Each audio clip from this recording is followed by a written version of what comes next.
And here we go. Who needs a 5-minute break if we can start another game? We have to the top right in the red color, our Slayers player. This is a YugiOh, named after a card game, and well, he certainly is a very interesting Zerg player. He was labeled the king of Code A because he never was able to get into Code S. But we have his opponent to the bottom left. This is, in the blue color, MVP Vampire. Our Protoss player facing a Zerg opponent now and starting immediately with a forward Palin in order to start with his Forge Expand.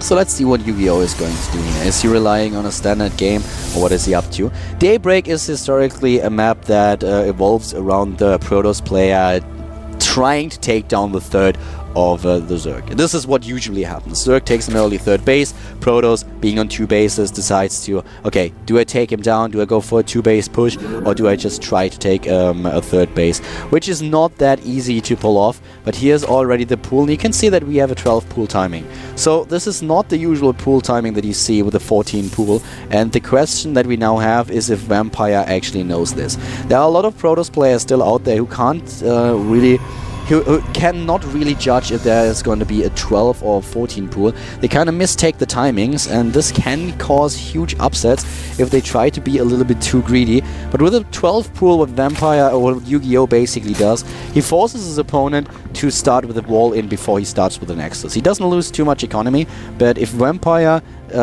reads this correctly, he knows that he cannot afford to start with Forge into Nexus. He has to start with a wall in. He is facing a couple of Zerglings, and oh my god, he's going for the Nexus. He's actually going for the Nexus here. We have 4 Lings building, and let's see how this is going to work out. Usually YugiOh should be able to get in here, but he only builds 4 Zerglings. And this is a little bit the mind games that are going on. Sometimes a Zerg player will start with an early pool and rely on the assumption that his opponent is actually reading this correctly and is making the choice that he has to make, that he's going to go for a normal build. But with the cannon now building, actually he will be safe. Yeah, but the timing works out quite well. Daybreak the map is just too big. The map is too big. With 6 Zerglings, you can still get in there. You can still kind of get in there, but not with 4 of them. The cannon will be ready. The wall in will not, but the cannon is ready, and that's the huge thing. So if he would have used 6 Zerglings, for example, you can just run by. You can run by, you will lose 2 of your Zerglings, then you have 4 Zerglings in position, and he could just run around the Nexus and get into position in the main base. So that's something that you could have done if he would have used 6 Zerglings, which he did not. He relied on 4, and with 4 you can't run by a cannon. It's pointless. You will lose 2 of your Zerglings to the cannon, and then with only 2 Lings, yeah, what's gonna happen? You can't really pick off any units, you can't really kill anything, so this is not how it works. And well, therefore he realized this with an Overlord, spotted the cannon, and retreated with the Zerglings right away. At this point, he needs to find the probe. He should try to scout the probe here. He's trying to hide, apparently, what he's doing in his main base. I'm a little bit curious as to why. Let's see what kind of follow-up he's using. But the Zerglings running around in circles. Usually what you see on this map is that the Zerg player will try to find the probe. There's always a probe somewhere. We have a Zergling in position at the front who spots that there's at least 1 probe going back into the main base. He knows about the not existent +1 attack timing at this point. We have a gateway transition, and now this makes a lot more sense. YugiOh is going straight for the lair tech. We'll probably add a lot of gas in a few seconds, and then we might just see him with 2 base Mutalisks. So or he, as I said, YugiOh sometimes uses weird strategies. He might go for an Nidus network. But this is a pretty all-in strategy. The problem that I have with the build that he's using right now is that he does not add gas. He only has 1 gas, and this just enables him to get speed, for example, and he gets enough gas for a Nidus. And he might just try to use it, but it's a pretty all-in strategy, and he doesn't even get speed at this point. He doesn't even get speed, so he is just droning up like crazy on 2 bases. There are 3 additional gates, 3 additional extractors right away. Well, you have the Stargate, but it's already pretty late, so why the fast tech? I'm a little bit weirded out, guys. Transitioning right into the infestation pit.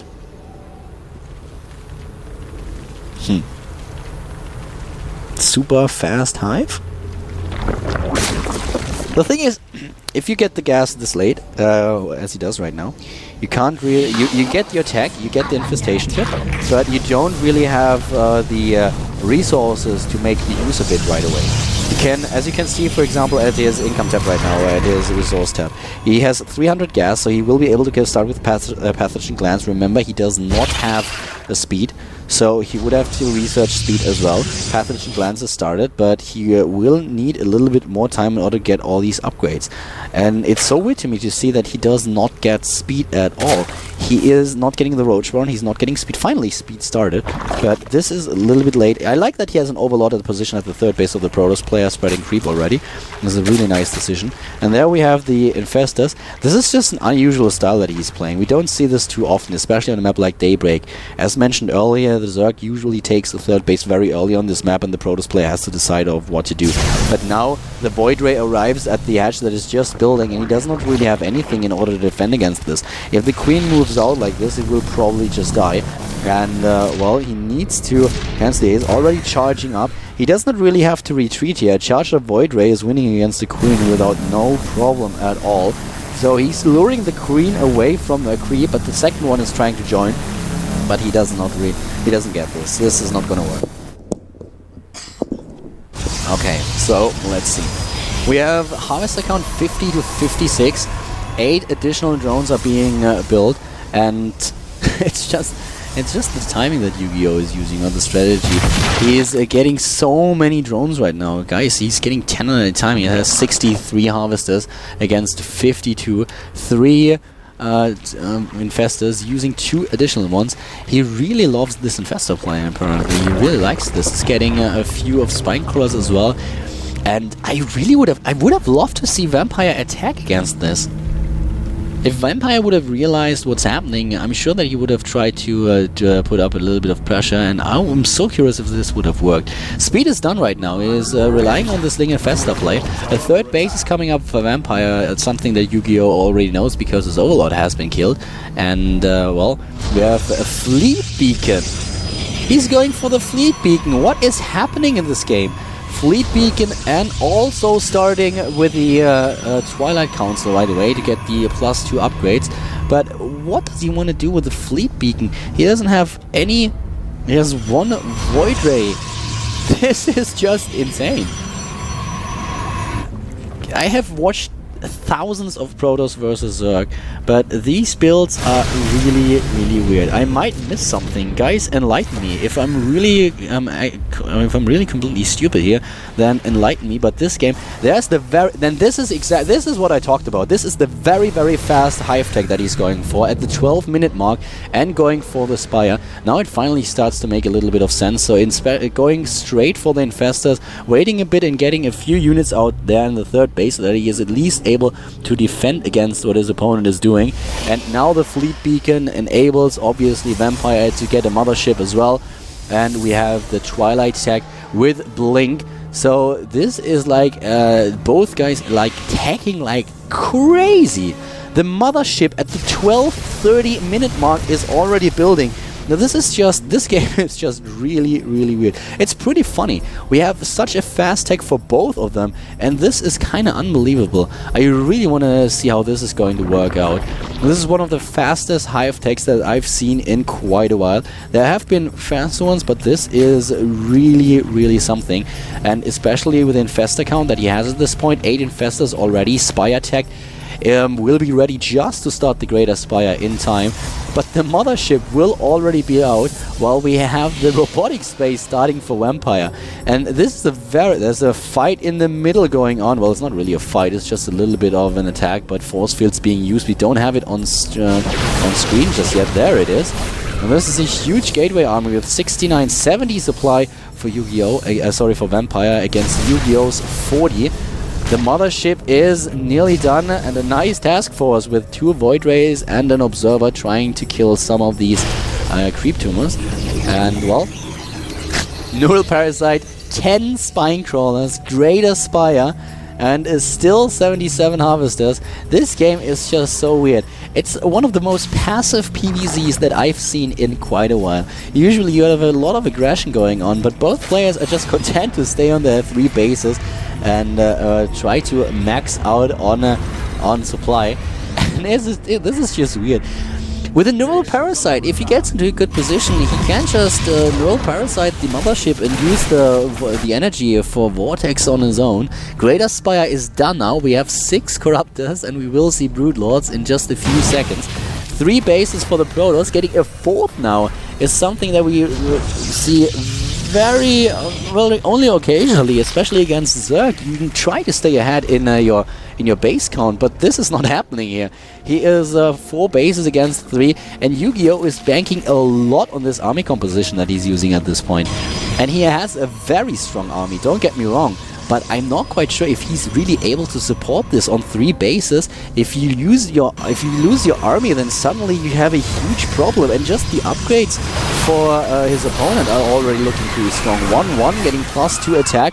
The Lings are being killed now. Well, we have a 3rd base coming up for YugiOh. His upgrades for the ground, he's just getting the +2 attack upgrade. And another attack with the Lings, trying to go for a bit of not a run by, but trying to force a cancel on the Nexus.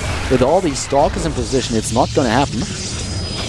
8 Infestors, 10 Infestors on full energy, 6 Broodlords, and 7 Corruptors are building now. +1 attack upgrade for the air units. This game is just so...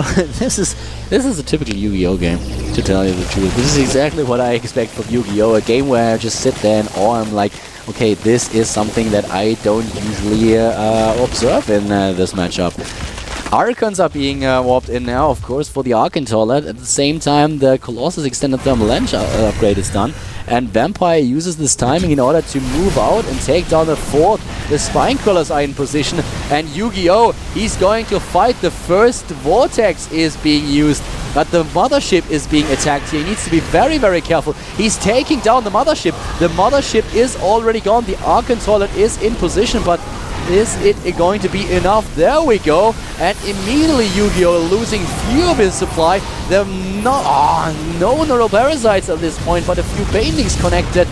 And YugiOh at 162 supply, he still controls 3 Broodlords. Vampire down to 140. YugiOh taking a 4th base to the bottom right, while Vampire tries to get another Mothership into play. And he's on 4 bases, as mentioned. And now YugiOh has to make a decision. Is he going to move out again? He's trying to get additional Broodlords, morphing some of them. He knows that he has a timing where there's no Mothership, and even if Vampire is able to get the Mothership back into business, then he needs to wait until he has enough energy for a Vortex. Keep in mind that he only has 1 Archon right now. Resources lost, 8,800 for our Zerg player, 6,400 for Vampire, and YugiOh slowly but steadily trying to push out here.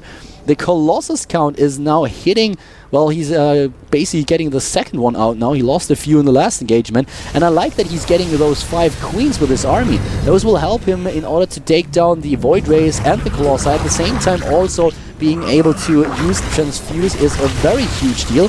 And here they come. Units getting ready, and one of the High Templars dying immediately. Broodlord count is up to 5.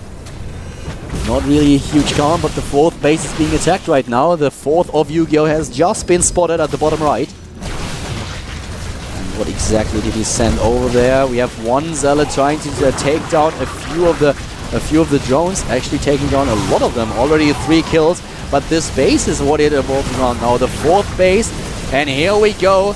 Is he going for the Neural Parasite? The Mothership is ready. Where is the Overseer? Yes, 2 of them, 2 Overseers, additional Broodlords just spawned. 170 and 190 supply now with 7 additional Corruptors coming in here. This is just such an intense game. We kind of skipped the mid-game here. He's just skipped the mid-game and went straight into our Broodlord Infestor composition with Corruptor support against Mothership, and now even Storm is building. This is getting crazy. I love this game. This is getting so cool.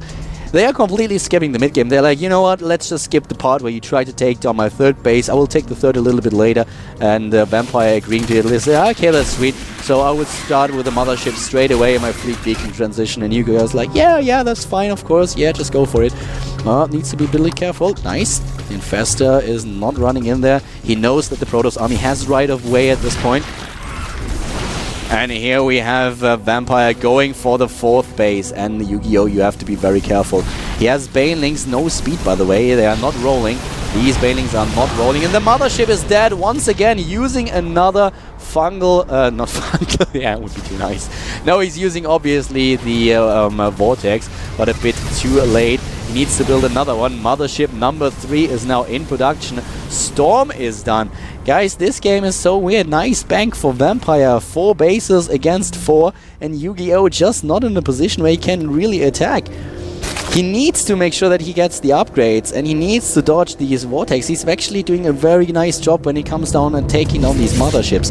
But I think he should attack. He should try to max out once again and just attack. And oh, we have a nice drop into the... Oh my god, how fucking awesome is that? He's he neuraled the War Prism. He neuraled the War Prism. This is how you defend against drop play of a Protoss player. This is just so nice. Did you see that? He neuraled the War Prism and then he took it down. At the same time, we have 10 queens, guys. 10 queens for the transfusers. He is living it up YugiOh style. And now moving out with those Brood Lords, 11 of them. Sorry for the language there, by the way, but this War Prism is just kind of blew my mind, and yeah, sorry. I apologize. And at this point, we have the Corruptors, we have the Brood Lords, the Infestor support, the Banelings trying to get in here. No Mothership trying to use the... Oh, nice blink in, and here come the Banelings. Ooh, party time!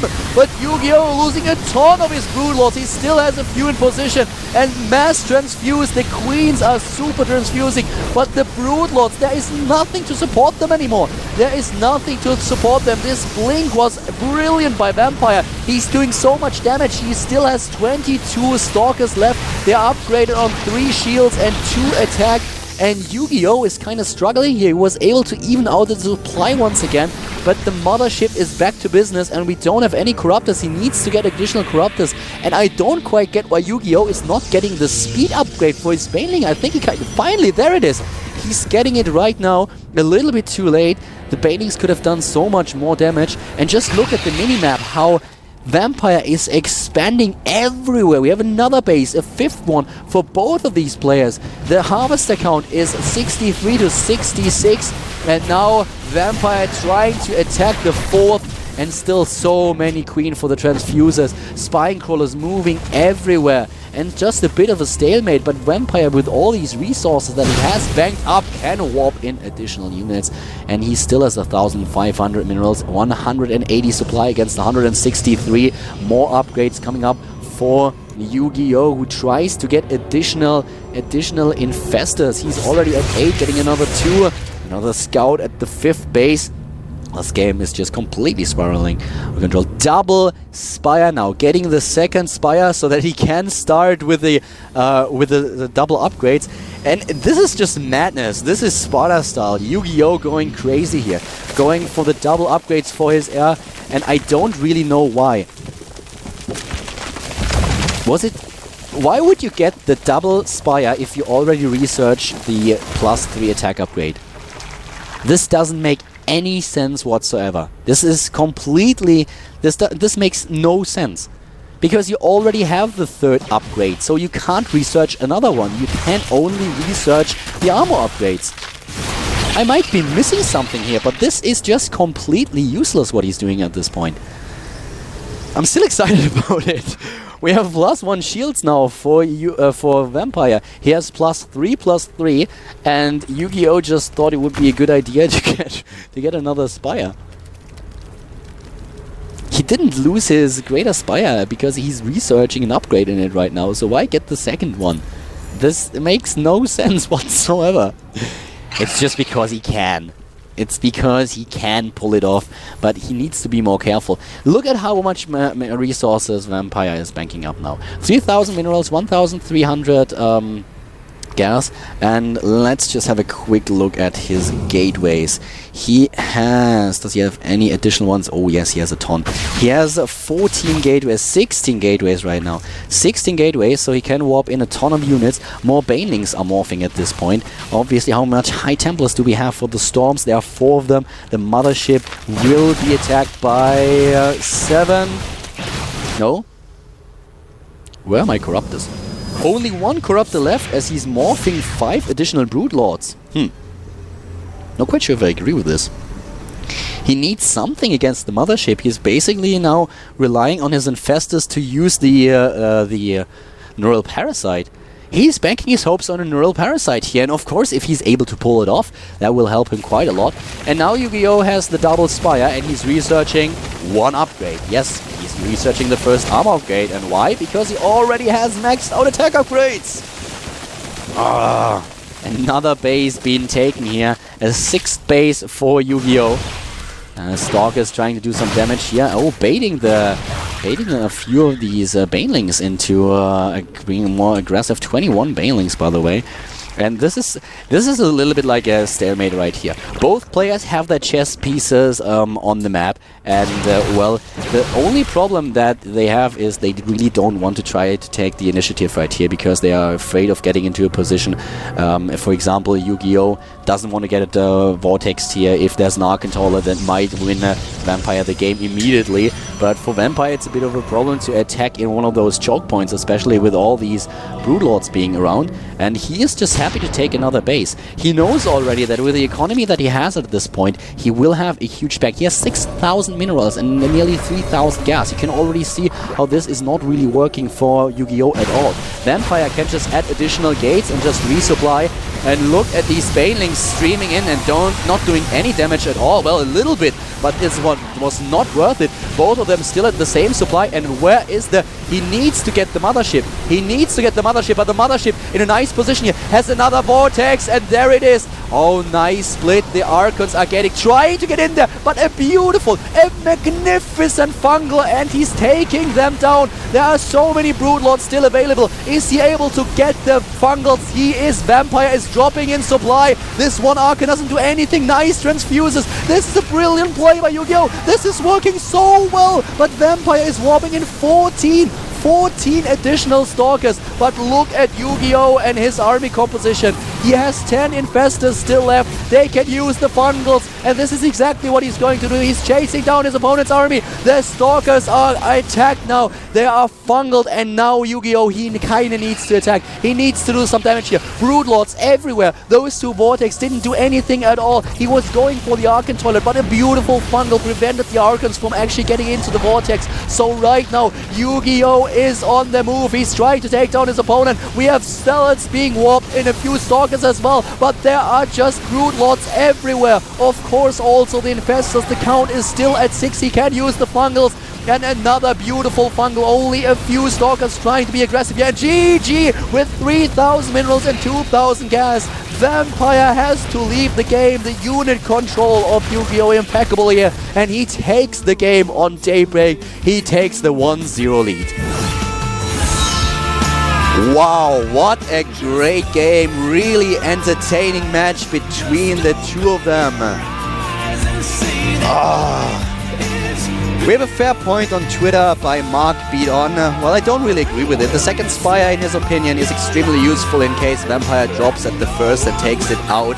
YugiOh's army isn't mobile enough to save it. I don't really agree with this because the Spire was actually not at the main base. It was at the natural and in a position where you kinda can prevent it because YugiOh had overlords everywhere in order to spot for the drop play. So I don't think that the second Spire really made a lot of sense. And it doesn't really matter. He was able to pull it off, but the positioning was just awesome. It was really nice. And this game is a lot of fun. This is really a lot of fun, and this is why I like kinda YugiOh. There are 2 styles of play that I really love.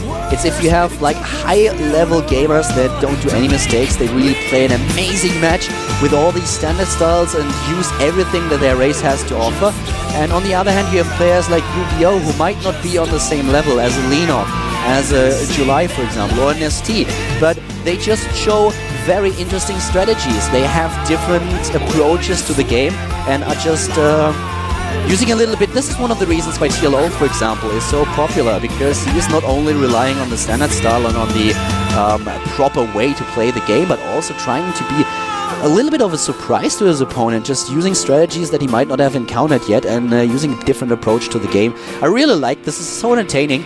And the second game, it has started, guys. We have YugiOh up against Vampire on dual side. This is the GSL Code A with Caldo.